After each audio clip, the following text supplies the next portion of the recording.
नमस्कार दोस्तों, मैं हूं आरजे श्यामवीर सिंह। दोस्तों, दुनिया की आर्मी में तेज़ी से बदलाव हो रहे हैं और खबर तो यहाँ तक आ रही है कि आने वाले समय में युद्ध के मैदान में सैनिक नहीं, उनकी जगह रोबोट दिखाई देंगे और उन रोबोट को नियंत्रण करने के लिए हर जगह सैनिक होंगे। और इसके अलावा भी जो रोबोट होंगे उनका खुद का दिमाग भी होगा और वो उस दिमाग से दुश्मन को पहचान करके ख़त्म कर सकेंगे। और इससे भी आगे अब चाइना ने एक रिसर्च शुरू किया है। उस रिसर्च के बारे में आज मैं आपको बताना चाहता हूँ। चाइनीज रोबोट के अलावा कुछ ऐसे सैनिक तैयार कर रहा है। यदि वो सेना तैयार कर ली तो जितने चाइनीज ग्लेशियर हैं वो पूरी तरह से सुरक्षित हो जाएंगे। अब ये ख्याल कहाँ से आया, कॉन्सेप्ट कहाँ से आया, किस प्रकार के सैनिक हैं, उससे जानने से पहले मैं एक जो हिम मानव के बारे में आपको बताता हूँ और उससे ही मिलती जुलती उनकी सेना है।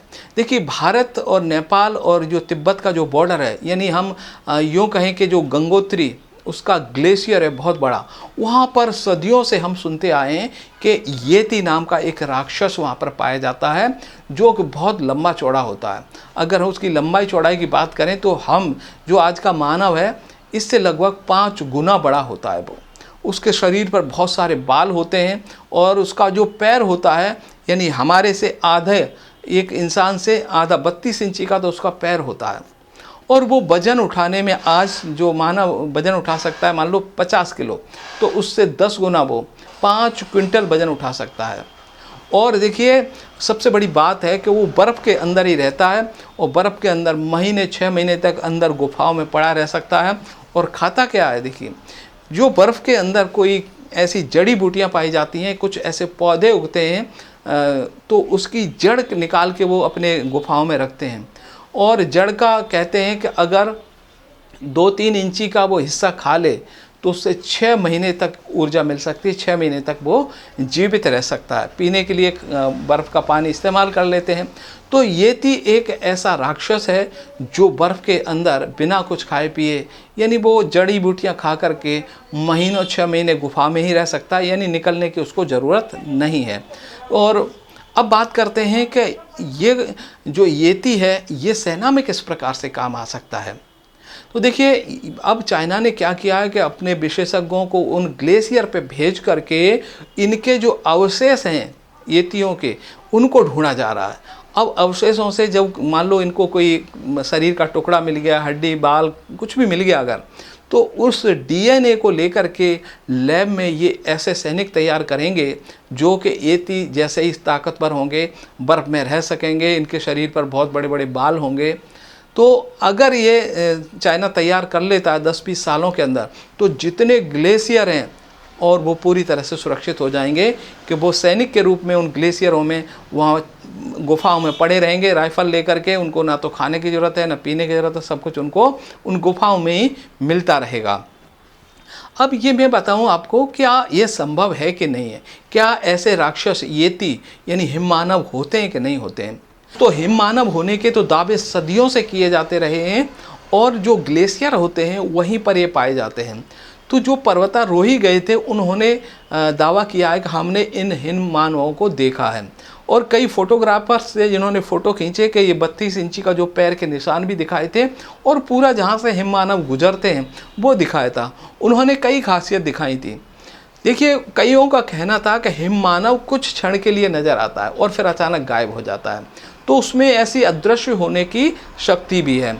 तो ये हर सदी में कभी न कभी किसी को दिखाई देता रहा है और ऐसे हिम मानव हमारे नेपाल, तिब्बत और भारत की सीमा, जो कि हम कहें कि गंगोत्री के ग्लेशियर है, वहाँ पर पाए जाते हैं। रसिया ने भी साइबेरिया के अंदर जो ग्लेशियर है वहाँ पर इनको ढूंढना शुरू किया है।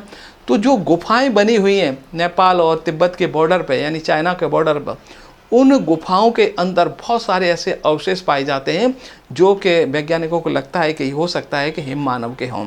तो चाइना ने अपनी बॉर्डर पर, जो चाइना का इलाका है तिब्बत, जो वहाँ पर ऐसी गुफाओं में उन्होंने इस हिम मानव के अवशेषों को ढूंढने के लिए वैज्ञानिकों को वहाँ पर भेजा है और बहुत सारे वैज्ञानिक वहाँ आकर के ग्लेशियरों में इन हिम मानव के अवशेष ढूंढ रहे हैं। और ये मुझे लग रहा है कि अगर इन्होंने कोई अवशेष ढूंढ लिया और लैब के अंदर जिस प्रकार ने इन्होंने कोविड-19 के तरह ये कोरोना का निर्माण किया था, उसी तरह से ये हिम मानव का निर्माण करके अपनी सेना को मजबूत करके और ये अपने ग्लेशियर सुरक्षित रख सकते हैं। भारत को भी ऐसे सैनिकों की ज़रूरत है कि आपने देखा होगा कि भारत का जो सियाचिन का क्षेत्र है वहाँ पर 12 महीने बर्फ़ रहती है, तापमान कहते हैं कि -50 डिग्री के आसपास रहता है, और वहाँ पर रहने के लिए एक अलग तरह के कपड़े बनवाने पड़ते हैं, वो सूट होता है, उसको पहन के ही रहना पड़ता है। और वहाँ पर यूँ कहें कि खाना वगैरह भी बनाना बड़ा मुश्किल होता है, क्योंकि वहाँ सब कुछ जम जाता है, पानी भी जम जाता है। तो बड़े मुश्किल हालातों में वहाँ पर हमारे सैनिक रहते हैं। अगर हिम मानव जैसा कोई प्राणी अब हमारी सेना के लिए तैयार कर लें हम, तो ऐसे ग्लेशियरों की सुरक्षा हम बड़े आराम से कर सकते हैं। वैसे सरकार ने तो ये भी प्लान किया है कि हम भविष्य में वहाँ पर AI वाले सैनिक, यानी जो हम रोबोट हैं, उनको तैनात करने वाले हैं। जिस प्रकार से अभी ड्रोन का इस्तेमाल हो रहा है, ड्रोन भी एक तरह का रोबोट है, वो कि वहाँ पर सर्च ऑपरेशन चला सकता है, गोलीबारी कर सकता है, और जो सैनिक काम कर सकते हैं वो ड्रोन भी कर सकता है। लेकिन ड्रोन का यह है कि एक निश्चित समय तक ही ऊपर उड़ सकता है, उसके बाद उसको ऊर्जा के लिए, यानी पेट्रोल जो जिससे चलता है उसको वो नीचे आना पड़ता है। तो अब ऐसे ड्रोन भी तैयार किए जा रहे हैं कि सौर ऊर्जा से उड़ सकेंगे, और वो ऐसा है कि महीने महीने भर तक वो लगातार ऊपर रह सकते हैं। तो ऐसे ड्रोन AI वाले सैनिक भविष्य में पूरी दुनिया की सेना बदलने वाली है। और पिछले वीडियो में हमने एक जिक्र किया था कि अमेरिका एक सीक्रेट आर्मी तैयार कर रहा है। वो आर्मी जो वहाँ के जंगल हैं, अमेजोन के जंगलों से जो एक आदिवासी जो कौम रहती है, वहाँ पर कास्ट रहती है, जो कि बहुत ताकतवर होती है, पेड़ों पर उछल कूद करके चढ़ सकती है, उनको अपनी सेना में भर्ती करके उनको एज ए सैनिक तैनात कर रहा है। तो ऐसे कितने प्रयोग होंगे, खतरनाक सेनाएं होती जाएंगी, और अपने देश की आर्मी को हर देश मजबूत करना चाहता है। भारत को भी चाहिए कि ऐसे नए प्रयोग करके हम अपनी सेना को इतना ताकतवर बना दें कि दुश्मन का कोई भी दुश्मन देश हमारी तरफ आंख उठाकर ना देख सके। तो मुझे लग रहा है कि ये जानकारी आपको ज़रूर अच्छी लगेगी कि भविष्य में कैसे होंगे सैनिक। तो कल फिर एक नई स्टोरी के साथ मैं आपके सामने हाजिर होऊंगा। तब तक मुझे दीजिए इजाज़त। नमस्कार।